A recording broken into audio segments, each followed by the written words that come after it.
Hmm? Ah! Podcastica.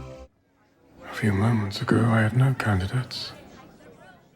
Now I have two. There is a third one, asking for a private audience with your majesty. Lord Azazel. Tell him I'll see him tomorrow. That is a response he will not accept. At least not from me. This is Sandman Cast, a podcast dedicated to the Netflix series Sandman. Hey, panelers and Podcastica listeners, welcome to the show. I'm Mark. And I'm Jayme. And this is going to be a spoiler-full podcast about Sandman Season 2, Episodes 1 and 2. So this is also a collaborative, so panelers, welcome to the show, and Podcastica listeners, as you already know, because we're exclusively on Podcastica at one point. So this is collaborative. We'll have it on both feeds, on Panels to Pixels podcast, on Spotify and Apple Podcasts. Same thing with Podcastica. I already spoke to Jason about it, but we're having a good time. Wish we had done this a long time ago, but here we are. And there'll be links too for like YouTube and everything else and all the other stuff that you'll have to suggest to others when I put out the episode when you get it.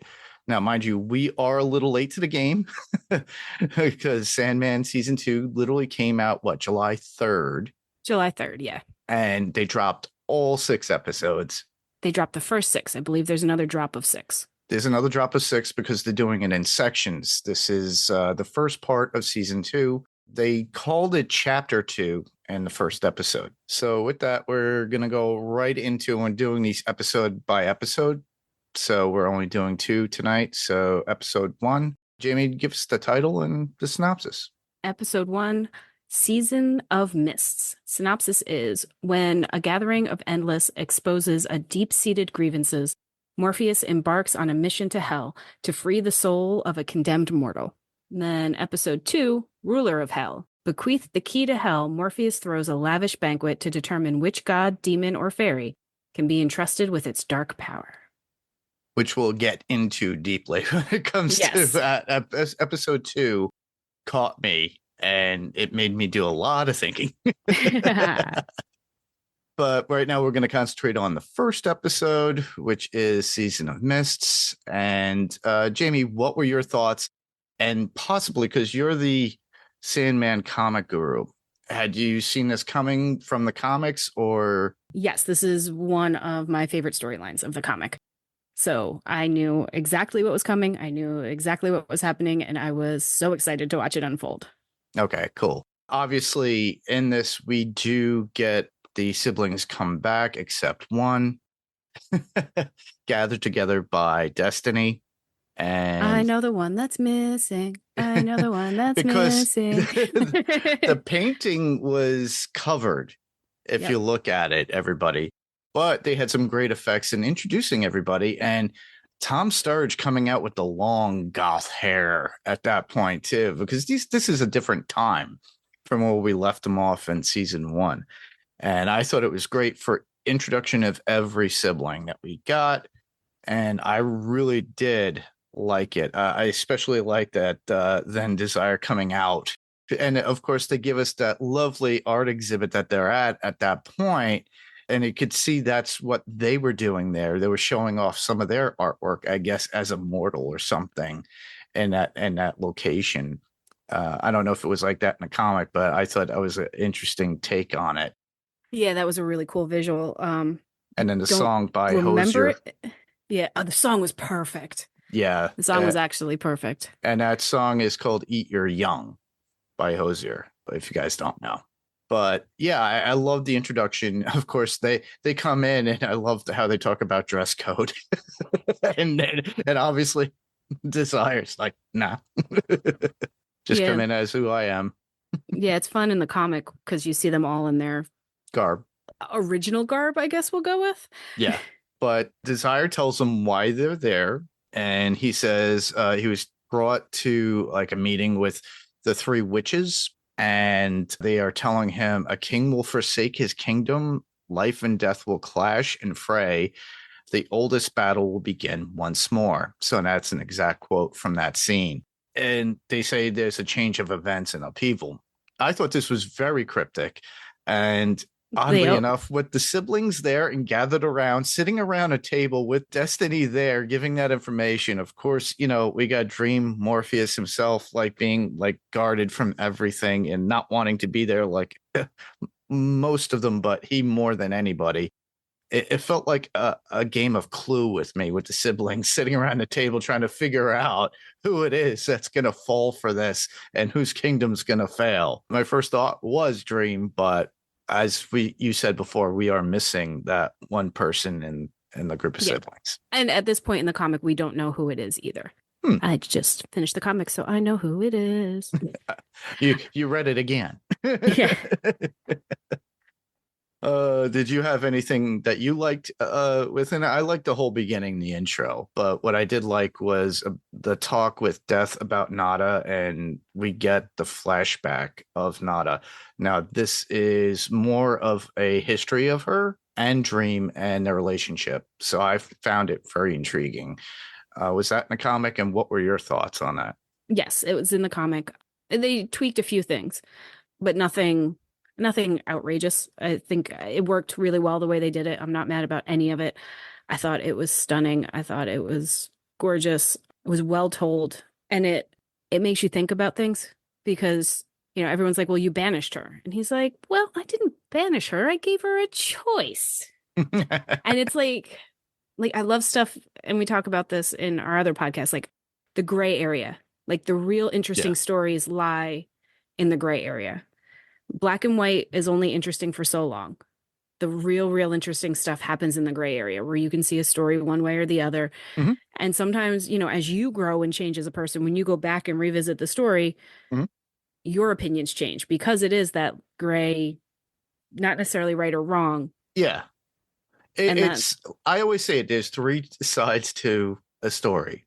It could be depending on a couple, his and his, hers and hers, his and hers, and then the reality within it that we do see within this flashback.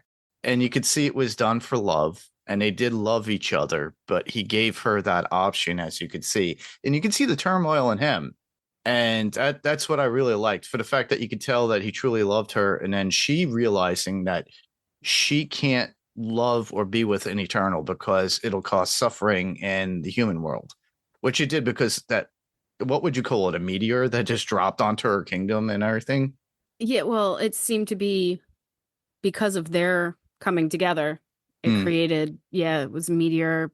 That's what it looked like. Yeah, to me, that's what it looked like. And it destroys. And then she still had to do it for her people. So she felt that she had to torment herself over an eternity instead of having what he would say would be eternal love. And he gave her that option, and she chose that. Her entire life was to serve her people. And he even said that even in her dreams were to make their lives better, not hers, which is why she hadn't married anyone, because no one lived up to it. Yes. No one fit that. She met Dream in her dreams and fell in love with that idea of a person as who she wanted, but didn't find him in the waking world, as we call it. And he shows up, sweeps her off her feet, and then all of a sudden she's back and everyone's gone, and it's her fault. And all she ever wanted was to make things better for them. She knew getting herself involved with, she said it, getting involved, a human or a mortal and an endless will cause destruction. I think she thought she had more time. I think she thought it would be her destruction and not theirs. Yeah. But that's when she was grieving, and that's why she made a decision that she did, which, it's putting her, she put herself first in front of the people and not having them suffer, which was really honorable. But of course, Dream Morpheus himself did not understand it, and he was at a loss. And of course, this is what begins his journey to go to hell to go get Nada, because he has this conversation with Death and giving her the story and everything. And he winds up leaving. And I love how Death has to come back and speak to the other siblings and like, well, where's Dream? He had something to do. He had to leave. but that's exactly what Destiny knows is supposed to happen. Yeah. Destiny is a frustrating and awesome character. Yes. Yeah. He talks in riddles. He talks in absolutes. Pretty much, almost like to compare it to, because obviously Gaiman worked for DC at one point. There's a character in Crisis on Infinite Earths. If you'll recall, he was, if I could recall the name, probably won't, but he was in charge of this whole situation of why everything was in crisis. And he does the same thing in the way he speaks. And it just makes me laugh because I equate to that character right away. So, yeah, I thought it was pretty funny. Yeah, but Destiny is like, no, I called you here because I was supposed to call you here. And you are here because you are supposed to be here. And that's the answer. I got to tell you, what's going on? Yeah. This is what's happening. This is what's happening. This is what was supposed to happen. And it's happening. All is good. Exactly. So you get Dream, who is convinced he has to go to hell. He's got to go for nada. And I thought, okay, this is interesting. But then we get he goes back to his realm and tells Lucian, Mervyn, and Matthew. And Matthew's like, I'm coming with you. No, I'm not. You're not coming with me. No. Mervyn's like, oh, great. You know, like that typical Mark Hamill gravelly voice, and Patton Oswalt going, what are you doing? And before he leaves, he stops off to somebody. Now, I know we discussed this person and the baby from last season. I'm forgetting, but I know it was the baby, and the baby was born in Dreamland. Right. And he tells the mother's like, get out. Just, you've seen him, now go. But it was his way of sanctioning or ensuring that the dream realm is taken care of, meaning that the baby would have a way of saving it in some way while he's gone.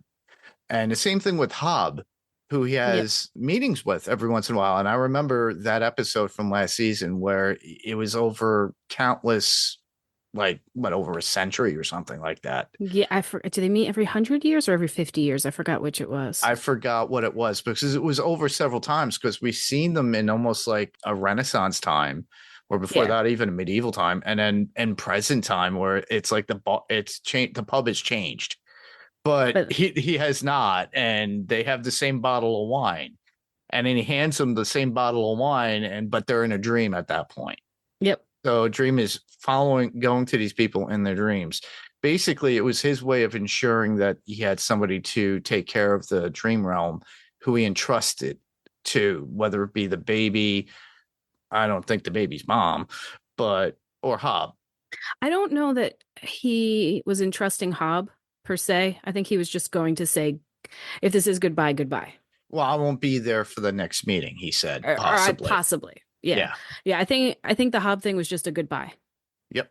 I think the baby, you're right, was an insurance plan. Yes. But Hob was just a goodbye. But it was nice to catch up with him again. Yeah, it was. It was cool to see that character. Yeah, and then I knew the wine was going to be on the night. I thought at first he was going to pull the wine out from under the pillow, because a lot of the scene, his hand was under the one pillow, and then they cut to one scene where, one side his hand's under the pillow, and they cut and he's laying on his back with both arms up. I was like, okay, so the wine is not under the pillow. And then so when they started panning out, I'm like, it's going to be on the nightstand. I was like, yes, I knew it was going to be there. It was a given for the fact that I did remember that they had shared a specific bottle of wine. Yeah. I don't know if I read that from the comic. I'm going back. I didn't get the chance to reread everybody, but I didn't get a chance to reread either. This is all going off my memory of. Life's been crazy lately. Yes, it has. And then in the end, we see Dream in the end stating that he was afraid because he had to go to hell. Yeah. And they see him, of all people, state that he is afraid, because usually he has this presence, this tone and stature about himself. But I mean, he made some trouble in hell last time he was there, and he knows it. Yes, he did. He knows he's going back to war. Like, if he's going back, he's going to literally fight for his life. Yes. But yeah, and it kind of ends on that note, because he's standing in front of hell at that point. Like he's in the land, but he's got his helmet on. at the end of the episode, and he's facing it, and we're getting the narration from him saying that he was afraid. And I already gave a couple of quotes in here, but the only other quote I would have for this particular episode would be from Delirium. And she goes, and they were talking about losing time. And she goes, I lost time. I lost some time. It's always in the last place you look for it. I love Delirium. We didn't talk about her yet, but I am so excited to see her. She is one of the favorite characters. Like, she's just so cute and fun and literally colorful. Mm-hmm. In the comic, her hair is always a bunch of different colors, and she's got the butterflies swirling around her all the time. And yes, she's, the rest of the Endless are all pretty dark. Desire has her pop of red, but the other ones are all pretty black and white and dark. And then all of a sudden you have Delirium and just this color, and she's always drawn like shaky, and she's drawn completely differently. And she's just so much, she adds a lightness. Even when she's talking heavy topics, like, you don't realize it. Yeah. Overall, the episode I thought was fine. It was a great reintroduction of Sandman, because it's been so long since we had seen it. I think it said, 2022? Yeah, it was August of 2022 was when it released. And then everything was dropped. Yeah, do we have a writer's strike, or I feel something? Like yes, was it yes. COVID we were just something. after COVID, but it was the writer strike and the actor SAG-AFTRA strike at the same time, and things were delayed, and some things got filmed for this, but they had to halt filming. Yeah, I knew they had started filming because I remember seeing some like images of the filming, and then they had to stop it. The writing had been done, but they had to stop filming. Yeah. And then there's the whole Neil Gaiman debacle. That's what I like to call it. But we're not going to go into that, listeners. That's a whole thing to itself. If you're a big, huge Neil Gaiman fan, you want to go research that and not familiar with it, it's all over the internet. But that's why this is our final season, which makes me sad. But we're going to just concentrate on the episodes, not talk about the man himself. We'll only reference him and what the material is, what he brought before, things of that nature. That's about it. Yeah, no, that's the reason that this is our last season, which is very, very sad. Yeah, because at this point, Netflix kind of just dropped everything. Yep. But at least we're getting this. It's a last hoorah. Yeah, but we're getting this storyline. There's always more stories. That is true. Right now, I guess we can move right along into episode 2. Well, one other thing. Go ahead. This episode had Goldie. I love Goldie. Well, episode 2 had Goldie. Yes, but we saw her back in this one too. I was very excited. She's my Netflix icon. It was very short glimpse of Goldie. I don't care. I still like seeing her. I was very excited. But we get a cool thing at the very end of episode 2 where you see more Goldie. Yes. And it's hilarious. I thought this one really encaptured my thoughts. It really grasped me and got me digging in. I'm like, after I just finished rewatching it just before we came on, I was like, I really want to jump to the 3rd and 4th right now. But yes, I got sleeps I got to do, and I have work training in the morning. So I'm not going to get to this until another day this week. Well, I can make my notes, but also do a couple of rewatches. But it's already grasped my attention to get back into it. I did not get a chance to watch this when it dropped on the 3rd because it was a holiday weekend. Things happen. You got family, everything. Same. Yeah, just like, especially when new movies come out this past weekend. Jurassic World Rebirth came out and a whole bunch of other things. So I didn't get to see that either. But I would have ordinarily just been like, I'll just do a once over for all the episodes and then come back and rewatch them to build up notes and get ideas and thoughts cumulatively. But watching it independently now and just watching them a couple of times each actually works out better. I'm liking this format again. I used to watch everything and then come back to it because my memory sucks. But overall, I really did enjoy. This was like my favorite out of the two for the fact that there was so much going on, but also created a lot of good questions, but also answered a few, which are great. So we got Dream finally in hell, and he's finally there, but it's all empty. He's there with his helmet on, walking through, and it's desolate. And he walks through the gates, and there's nobody around, and until he's greeted by Lucifer herself. Yeah. And he's he is prepared to fight for his life. yes, He's ready to possibly die. Mhm.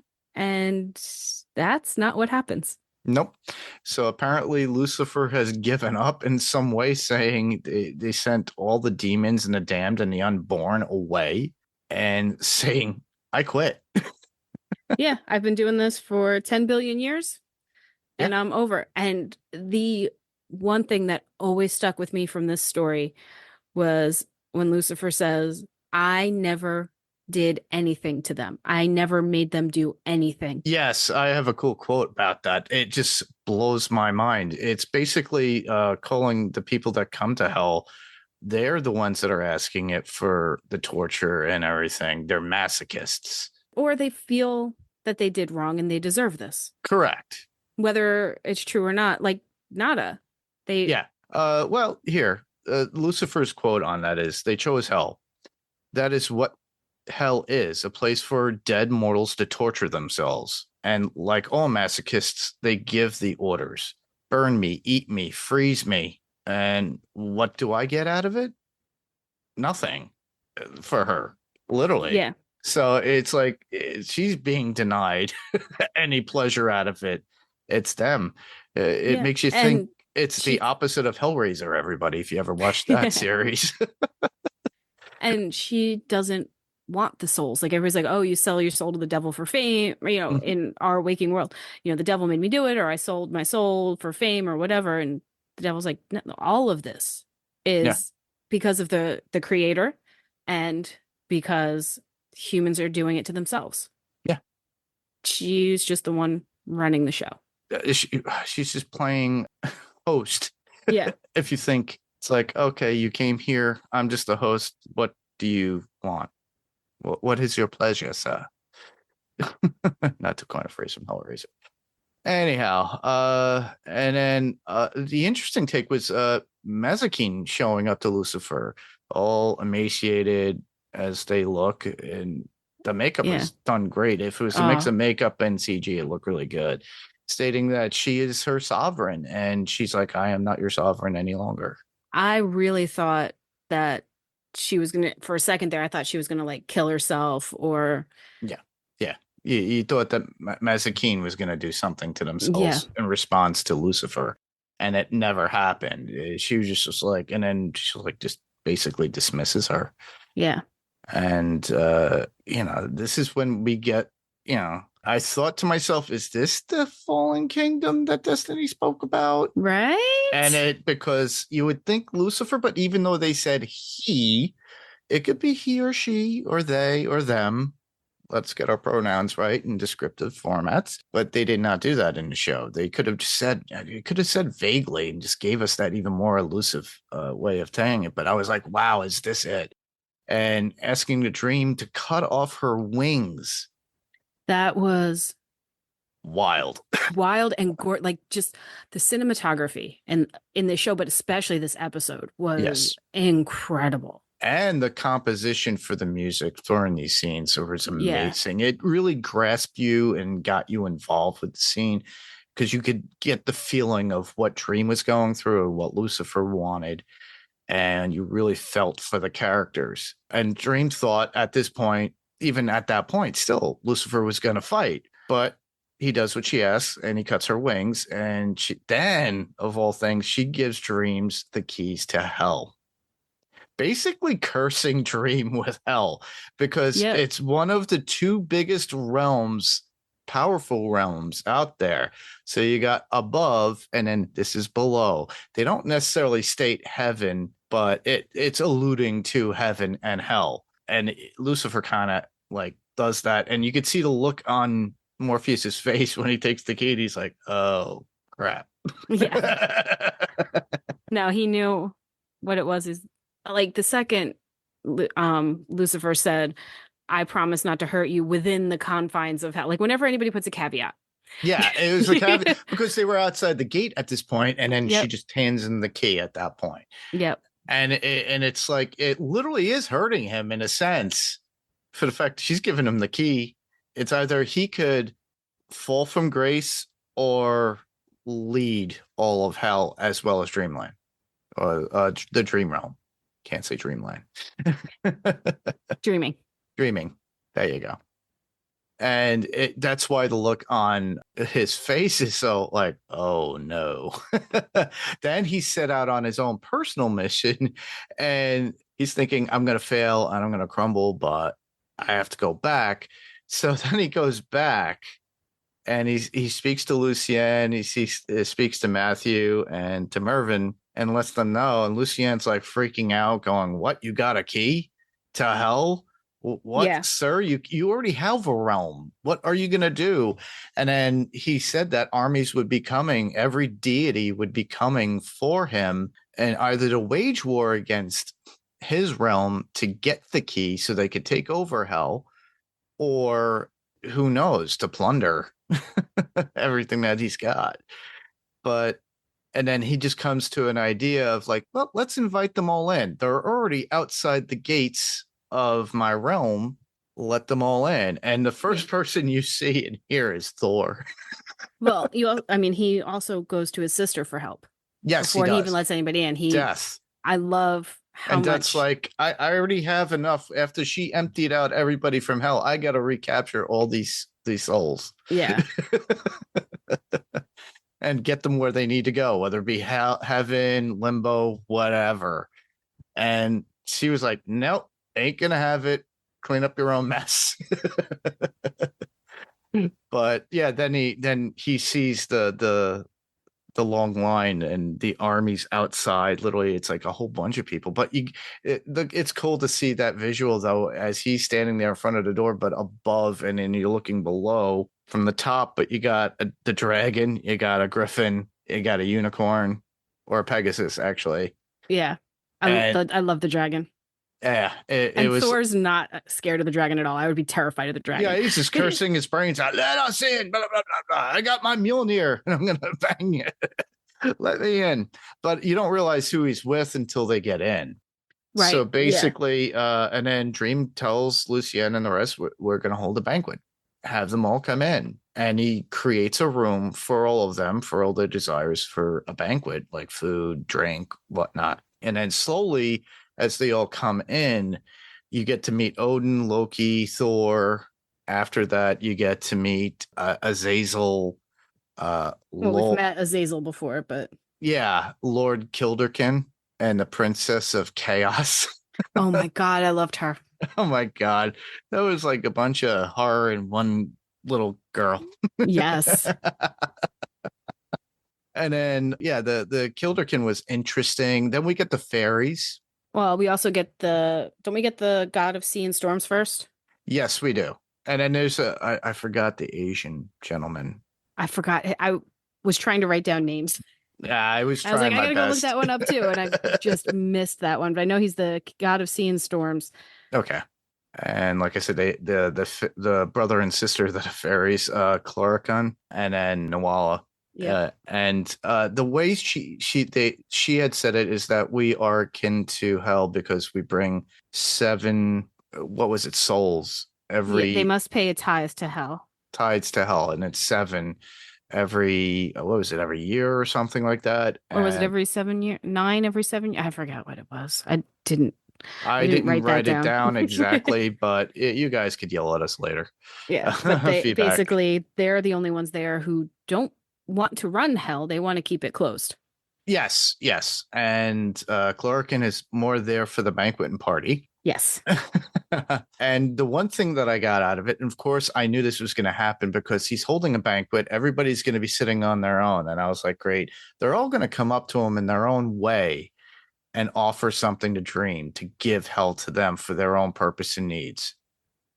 And I knew this in the back of my head because that's just genuine writing, and how you already introduced us to these characters. They all have a specific want and need from the character that has something that they are wanting from, and they're going to try to prove that they're right to have whatever he has to give, and prove they're right by doing it and saying, hey.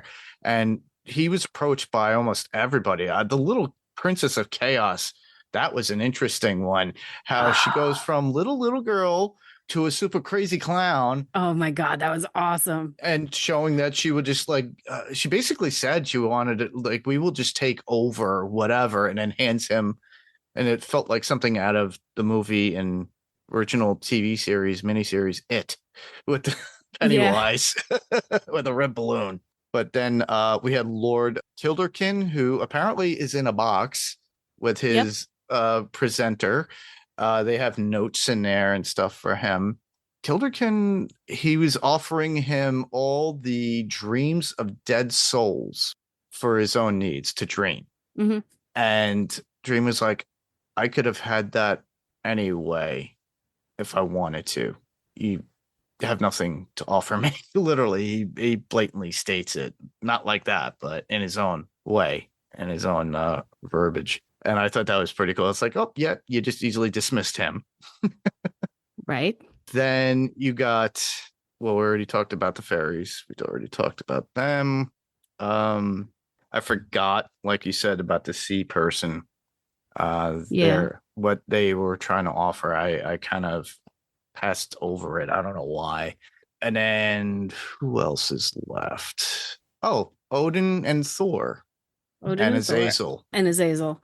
And just as a comic book reader, there was one god left off that was in the comic that I wanted to see and was not here. I was being a little petty about that one. Who was that? The Egyptian god Bast. Ooh. A cat god or a cat female god, god of cats and women. Oh, that would have worked well since last season we got Calliope. Yes, I thought we were going to get it. I was shocked that we didn't. But yeah, we get Odin saying, and he's basically, and Dream is very leery of Loki because the god of mischief right there is a pain in the neck. In every adaptation. Yeah. And even Loki knew that Dream was eyeballing him and says, there's a problem here. And yeah. I love the Billy Idol look of yes, that's Loki. what I was gonna say too. Yeah, he looked just like Billy Idol or Sting from Dune. Yeah. Just not in the tidy briefs. Anyhow, yeah, and then we get Odin literally having a conversation, but this is after Thor's attack upon Merkin, after he tries to pursue her in her own way. And there was a cheap shot about her hair. And if you guys know what a Merkin is, I'm sure you are. If you're all adults, this is for adults. It's made out of pubic hair. It's a wig made out of pubic hair. But and if you didn't know Thor's immediate words right after, to basically tell you. Yes. And she winds up attacking him. And dude, she's so the cool. pincers on her chest that come out is amazing. And she's so cool. She's so badass. And then through that you could see Dream was not having it, and he makes Thor's hammer Mjolnir turn to sand. Right. Because everyone, same rules as Game of Thrones. If you invite you in as a guest, you are under my protection. Yep.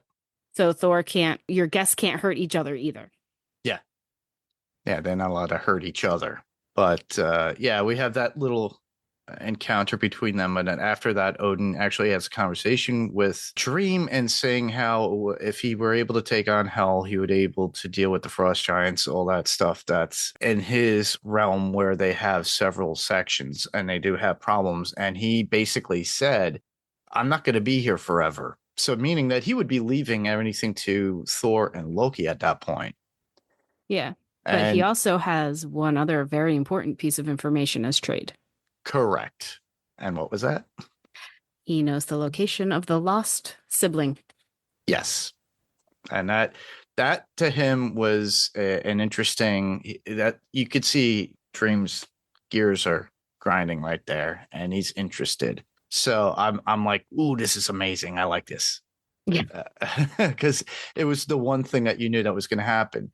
Like, you could tell the fairies intrigued him. And I think that's one that he was considering, and definitely Odin. But the last is because Lucien was like, oh, Azazel is looking for you. He goes, I'll talk to him in the morning. But later on, he does show up. And he winds up, because in a previous scene we get to see Merkin take Clark and basically use him as bait, because last season we saw the flashback of Dream there, how Clorican and him had problems together in hell, and they thought, Azazel thought, oh, you want vengeance on this, you want vengeance on him, so we'll offer it to you. And he's like, I don't want any vengeance.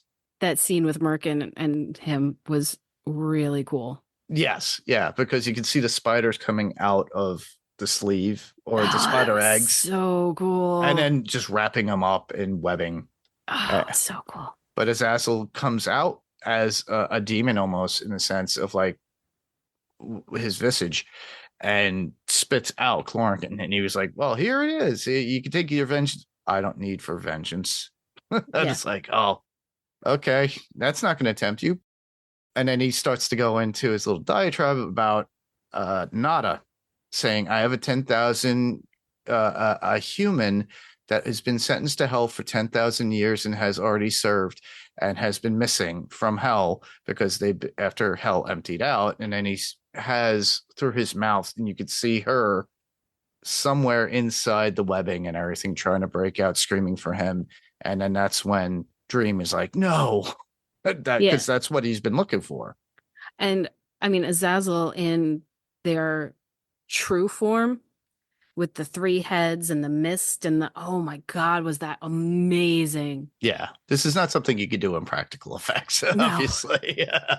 No, and then seeing Nada still being tortured inside, Azazel obviously took her and knew what he was doing when he did that. Yeah, he knew that, because he felt that he's owed that, because he basically tells Dream, I have all the demons that have been outcasted from hell after Lucifer left. I have to take care of them and find them a realm to go to. Give us hell back and I'll take over. And you can tell that Dream doesn't really trust him in any way. And that's the whole reason behind it. But as soon as he's thrown that information and sees Nada, that's when he's like, you can tell in his face he's torn. And you wonder where, now he's got 3 options with hell and what he could do with it. What we won't know until we get to the next episodes, whether or not, we haven't gone there yet. But it was, to me, this really grasped my attention and made me pay attention a lot more of the character.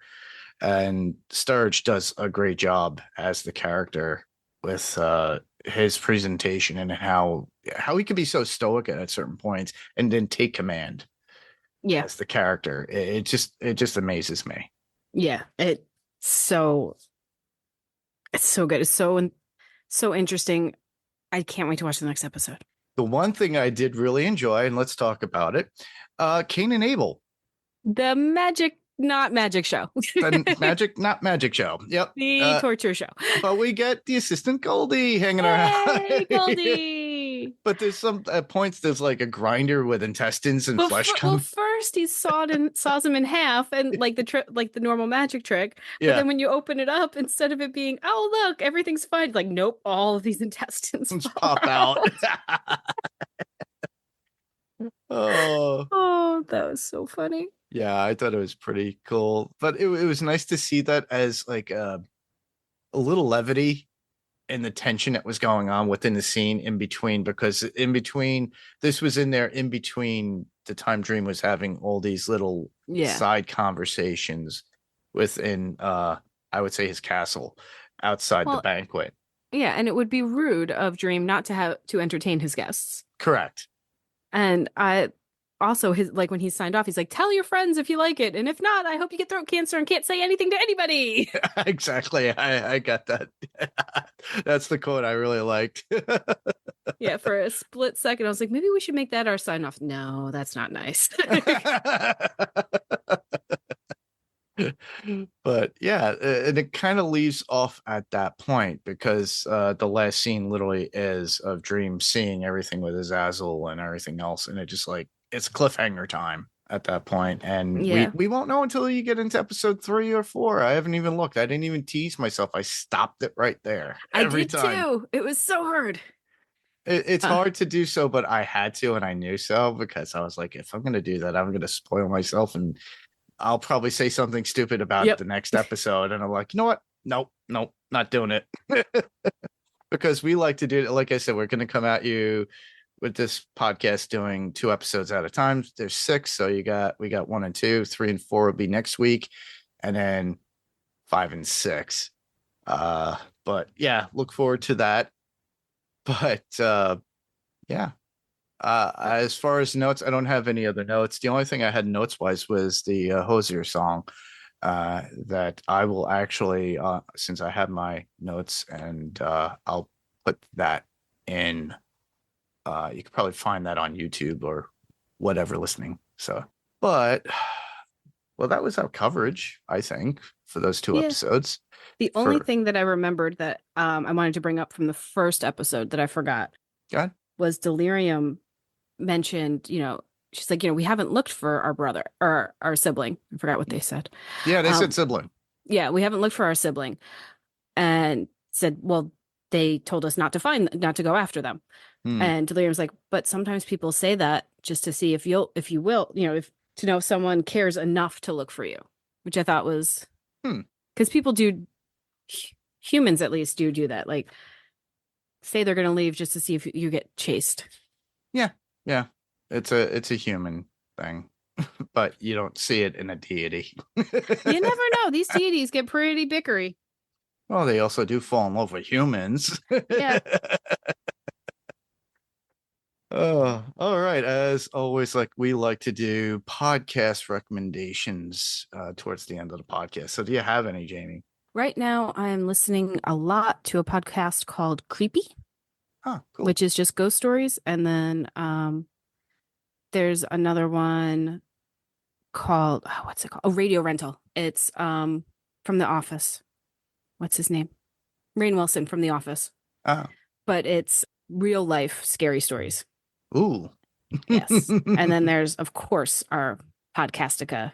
Yes. Sibling podcasts. Yep. Run for Your Lives. Excellent. Ben and Alex. Becky was actually on there recently, too, for Dead City when they wrapped up Dead City. They did a great job on that one. Becky, Mandy, and a variety of different people have been doing the Poker Face podcast, too. That's found on Podcastica as well. Becky, I haven't watched that one. Becky, as all you panelers know, and everybody on the Pirate Core Entertainment Network know, or the Pirate Core Entertainment podcast would know, she covers what's on tonight, and they just finished and wrapped up The Better Sister. So next up with that, we'll be covering Dexter, the next Dexter show that's coming out. So I'm excited for that. So you'll be getting some people from Podcastica guesting on there as well. I'll be on there occasionally. Originally I thought it was just gonna be me and Becky, and then she goes, I was like, fine. I was like, have more people. You don't necessarily have to have me on all the time. And Jason's killing it with the coverage of Squid Game. Yes. I have to finish Squid Game. I haven't even. I may have watched all of the season and not kept up week to week like I usually do. This time I just went right through it. Awesome. But to keep you Podcastica listeners notified, Jason had some issues with some of the old podcasts because he changed platforms at a certain point for hosting. And basically they're coming after all the podcasts. So they kind of got removed off Apple Podcasts, Spotify, and a few others. You can't find them sometimes. If you need to go to older episodes, go to podcastica.com. All the episodes are up directly from there, and you can listen directly from there if need be. He's got over 1,000 podcasts to go through that have music on there, hitting you for copyright, like literally for copyright, music copyright, just to keep you informed. But he's trying to re-edit them, and it's very hard to do so, trust me. When for Panels, the Pixels podcast, and yeah, that was it. That was the only one. Panels only got hit for 4 episodes for copyright. issues, and they deleted them off, and I could re-edit them. They were Moon Knight because I specifically put in a song that was featured in it, and they were like, no, and they took it off.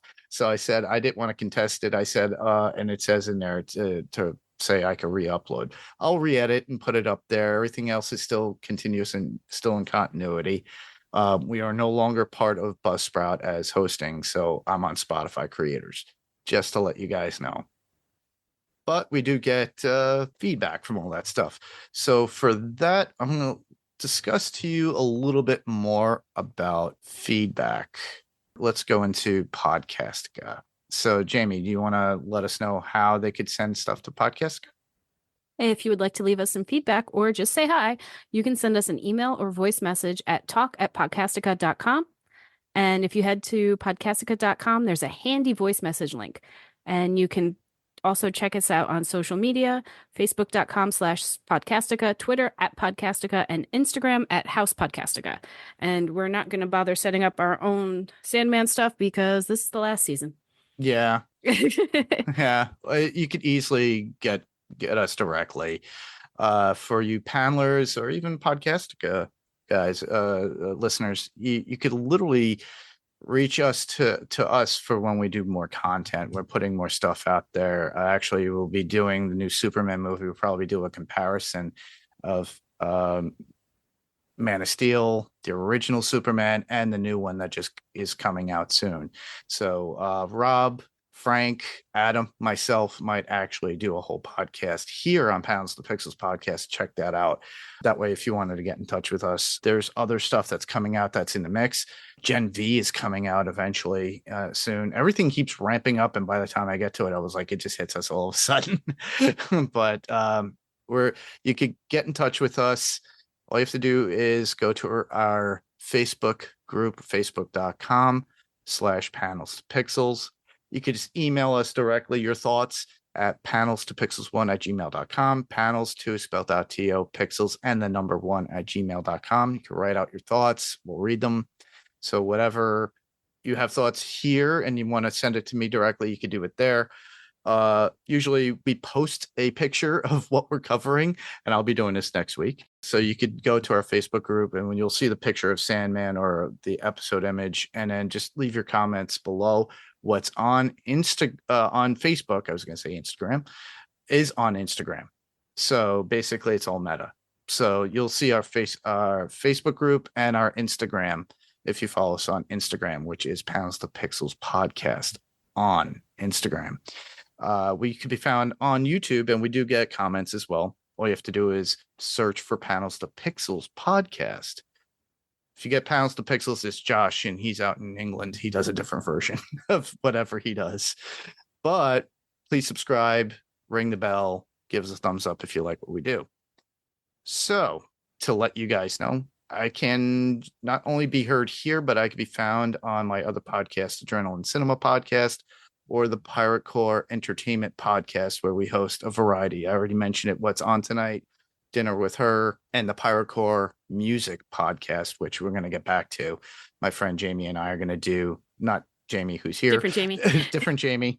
My buddy Jayme is into music therapy and everything. He loves Slipknot, and they have this whole thing about therapy on their end on a backline for gaining awareness for mental health. So he's going to talk about that a little bit.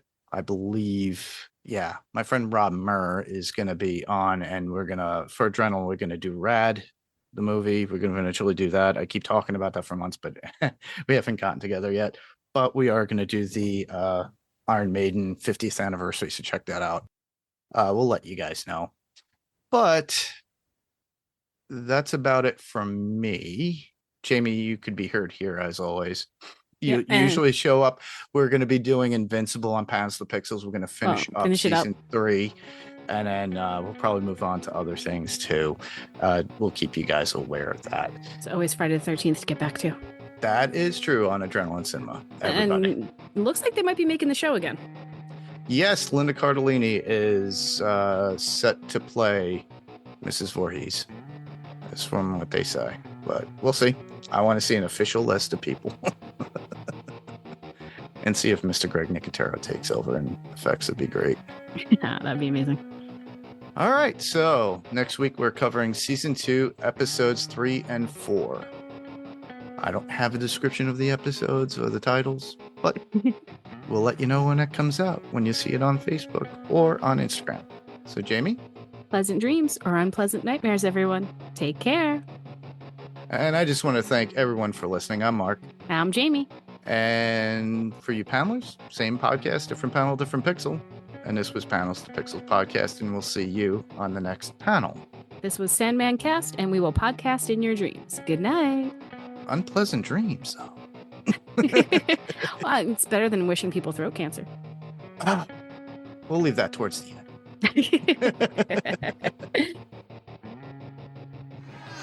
Thank you. If you enjoyed the show, tell your friends.